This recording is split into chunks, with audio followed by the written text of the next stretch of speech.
Luiz Fernando, você abre uma comparação muito interessante aí, porque nós vemos nos casos de pessoas infectadas reações diversas, né?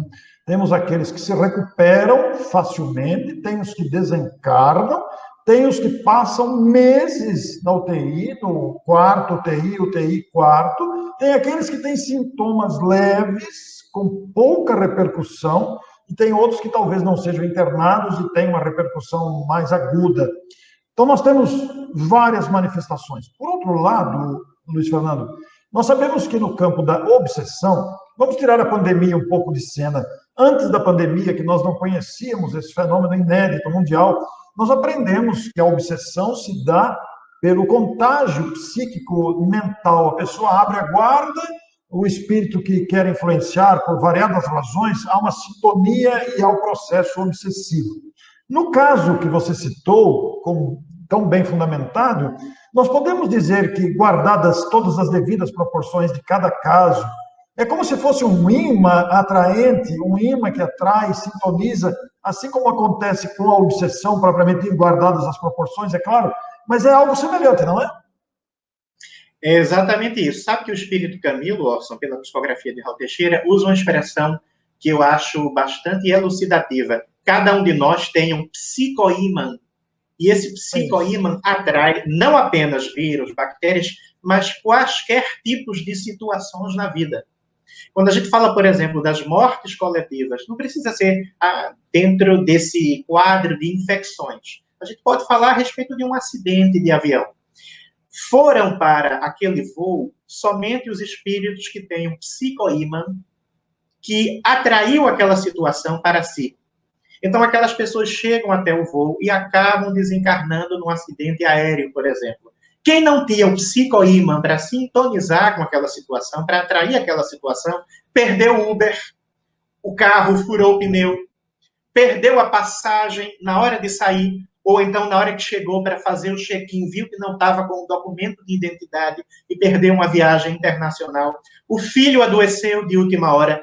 Qualquer coisa acontece para impedir que aquela pessoa, que embora tenha adquirido a passagem e se programado com toda alegria para viajar, realmente não consiga concretizar o seu intento, porque não havia dentro dela um psicoímã que pudesse atrair aquela situação para si. Então, são todas as situações. E as infecções virais, bacterianas, ou as infecções fúngicas, né? São as infecções transmitidas por fungos, as micoses, também estão dentro desse panorama. Ou outras doenças, doenças degenerativas, doenças adquiridas de outra natureza. Então, há em nós um psicoímã, que é fruto não apenas da bagagem que nós trazemos do passado, mas também das decisões que tomamos na atual encarnação. Basta que a gente lembre o Evangelho segundo o Espiritismo, as causas anteriores e as causas atuais das aflições. Dá para fazer uma comparação com a situação dos tsunamis que aconteceram lá no Japão e na Indonésia há alguns anos. Comunicações mediúnicas, eu tive a oportunidade de conversar com um amigo espiritual através de um médium, numa reunião mediúnica. Essas comunicações nos deram informações a esse respeito. Algumas pessoas não deveriam estar no litoral, e deveriam estar nas suas casas, e se estivessem, teriam sobrevivido, mas beberam bastante, por exemplo, me disse um espírito, uma pessoa que bebeu, que usou drogas, que passou a noite virada, né, virou a noite numa farra enorme, de repente foi terminar o seu dia, a sua manhã, na beira da praia. Dormiu na beira da praia, drogado, embriagado. Veio a onda e engoliu aquela pessoa. E ela desencarnou porque não fez um bom uso do seu livre-arbítrio. Então, não significa que todas as pessoas que desencarnam numa situação de acidente coletivo, como o tsunami ou como a pandemia, estavam programadas para desencarnar. Então, alguém não usa máscara, por uma razão qualquer, uma rebeldia, um motivo político, não importa qual é a razão. Essa pessoa não usa máscara, não se cuida, não se vacina, não dá credibilidade ao discurso da ciência, aquilo que a ciência e a tecnologia nos apresentam como alternativa para a prevenção do adoecimento. Essa pessoa contrai o vírus e desencarna. Dá para a gente dizer que essa pessoa já estava programada para desencarnar? É difícil dizer com certeza, porque ela não utilizou corretamente a sua liberdade de ação, tomando para si os métodos preventivos necessários para que não adoecesse. Então, a gente precisa... Vamos pensar um pouco mais sobre isso no decorrer do nosso diálogo, Orson. Mas precisamos ter uma visão de mais elasticidade em relação à nossa permanência na Terra. Nem tudo estava prévia e detalhadamente planejado para o curso da nossa encarnação. Você diz bem, Luiz Fernando, porque a nossa negligência, o nosso descuido também pode ocasionar situações não previstas, não programadas. E aí a responsabilidade é nossa. Luiz Fernando, você como psicólogo também tem sentido, e muitas lives hoje têm proporcionado ocasiões, nós mesmos tivemos oportunidade de fazer outras lives, e notamos a preocupação de famílias, de pais, de pessoas variadas, que se entregam a um estado doentio, um estado de tristeza abundante, sentindo falta do convívio social. E nós tivemos casos muito comoventes que a gente ouve de pessoas que se desesperam, que se entregam a um desânimo, etc. Você, como psicólogo, analisando tudo isso, quais os efeitos que você pode comentar, os efeitos psíquicos ou desdobramentos emocionais, psicológicos desse isolamento, considerando o ser humano como um espírito encarnado, precisando progredir, precisando relacionar-se para aprender uns com os outros, e o confinamento surgiu como uma necessidade. Como é que você analisa isso psicológica e espiritualmente? Olha, eu fiz até uma palestra sobre isso, denominada A Dinâmica Psíquica do Confinamento, que os temas que giram em torno deste assunto são muito interessantes. Quero só acrescentar, ainda sob o aspecto biológico, a questão da infecção viral. Lá no livro Evolução em Dois Mundos, André Luiz vai falar que nós temos no nosso perispírito determinadas regiões que sofreram uma lesão, um comprometimento, que é o fruto dos equívocos praticados no passado, né? A utilização inconsciente e equivocada, inconsciente no sentido de ter consciência de fazer o melhor, né? Alguém diz para nós, você precisa ter mais consciência em relação a isso, não se estraga água, né? Não se descarta comida, não se deixa a comida apodrecer. Consciência nesse sentido. Tenhamos mais consciência do que vamos fazendo ao longo da vida. Então, as atitudes inconscientes, inconsequentes, irrefletidas, rebeldes, equivocadas do passado se refletem no nosso perispírito e produzem uma espécie de lesão tecidual, lesão nos tecidos do perispírito. Aquela região lesionada, André Luiz denomina em Evolução em Dois Mundos de zona de remorso. O espírito Manuel Filomeno de Miranda, no livro Trilhas da Libertação, pela psicografia de Edivaldo, chama de matriz. Não importa a nomenclatura. Matrizes ou zonas de remorso, tanto faz. Regiões do perispírito que estão lesionadas. Essas regiões, elas constituem um foco prévio de um adoecimento que vai ocorrer no corpo físico quando o indivíduo reencarnar. Então, cânceres do tubo digestório que são provocados e que são detectados, sem que o sujeito tenha abusado da alimentação, por exemplo, sem que o sujeito tenha feito nada para expor o seu corpo a essa agressão, câncer de pele, porque havia no perispírito zonas de remorso, matrizes, que eram focos de adoecimento prévio, que mais tarde iriam se manifestar no corpo físico e o indivíduo acaba adoecendo. Então, pessoas que estavam programadas para desencarnar mediante a pandemia já poderiam ter no perispírito matrizes ou zonas de remorso, possibilitando a penetração mais fácil da partícula viral, para que essa partícula viral pudesse produzir o adoecimento e a consequente desencarnação do indivíduo. Mas aí, entrando nas questões de saúde mental e psicologia, realmente a saúde mental de boa parte da humanidade está absolutamente abalada. Trabalhos científicos a esse respeito têm sido feitos, têm sido publicados todos os meses em periódicos científicos. Não é difícil constatar, basta que a gente vá para os bancos de dados para poder identificar esses trabalhos, aqui no Brasil, fora do Brasil. Então, realmente, boa parte da humanidade está em frangalhos. A dinâmica do confinamento, ela tem uma dimensão relacional e tem uma dimensão psíquica espiritual. Na dimensão relacional, o que é que a gente pode apontar, por exemplo? A gente pode apontar a dificuldade no exercício da própria independência, sobretudo em pessoas idosas.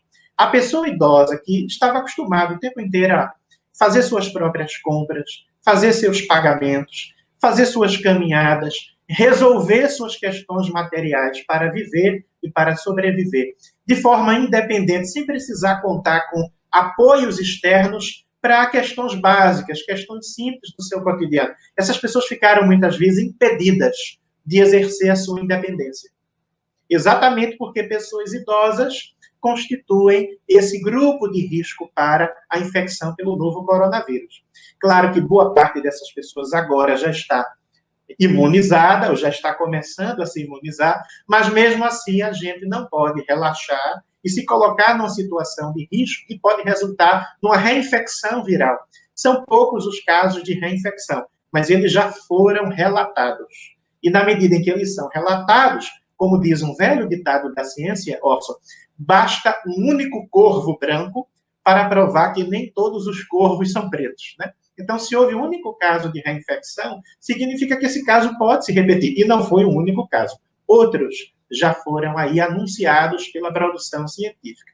Então, de fato, essa restrição na independência, a restrição no contato afetivo, esse contato físico, através do abraço, através do toque, através da voz que a gente escuta no mesmo ambiente em que a gente está com aquela pessoa que a gente ama.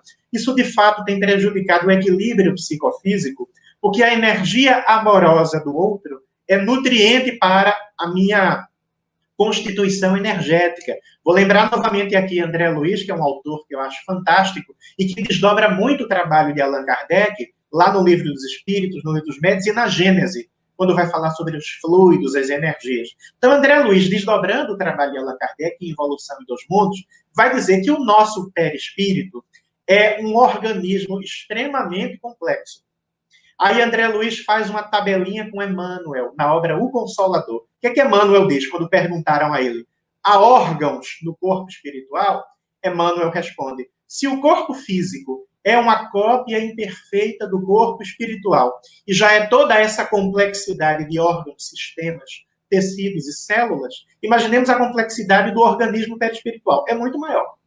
Então, quando a gente fala órgãos, fisiologia do perispírito, essas expressões são todas metáforas, é bom lembrar. São comparações que a gente utiliza porque a nossa pobreza de linguagem dificulta o acesso a essa realidade extrafísica. Então, a gente utiliza essas expressões como comparação. Então, Emmanuel e André Luiz dizem, nós temos um perispírito composto por órgãos, por sistemas, e o nosso perispírito também tem uma epiderme, assim como o corpo físico tem uma epiderme. E o nosso perispírito, diz André Luiz em Evolução em Dois Mundos, também tem poros nessa epiderme. A epiderme perispiritual é porosa.